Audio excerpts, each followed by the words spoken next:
দুষ্কৃতীদের দৌরাত্ম্য নিয়ে আগাম সতর্ক বার্তা মালদার মানিকচক থানার পুলিশের।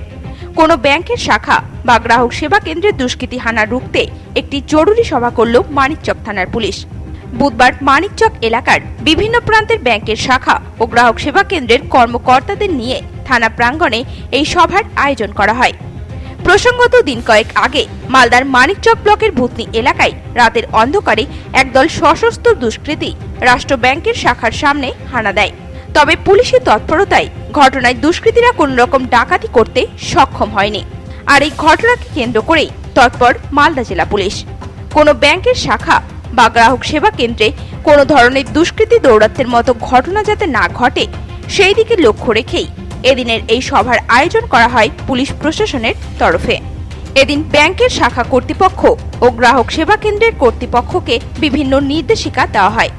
পর্যাপ্ত সিসিটিভি ক্যামেরার ব্যবস্থা, নির্দিষ্ট সময় পর্যন্ত ব্যাংকের টাকা লেনদেন ও রাতেও যাতে যথারীতি নজরদারি চালানো যায় সেই বিষয় নিয়ে আলোচনা করা হয়।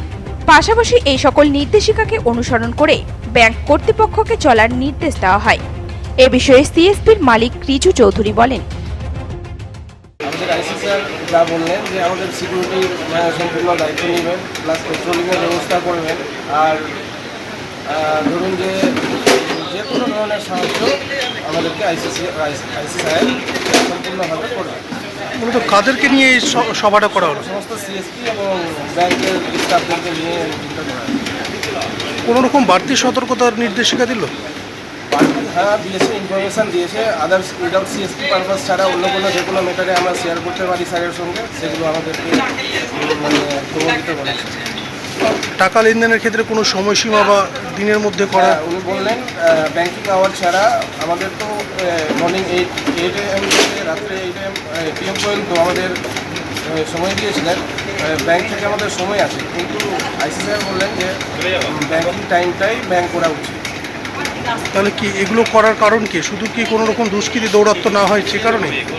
হ্যাঁ, সে কিছুদিন আগে তো আমরা নিউজে শুনছি এখানে দুষ্কৃতীরা হামলা করলো, ওখানে চিন্তাই হলো, এইসব লোক ওগুলো কারণে এগুলো করছে। হ্যাঁ। মালদা থেকে পরিতোষ সরকারের রিপোর্ট, নিউজ টুডে।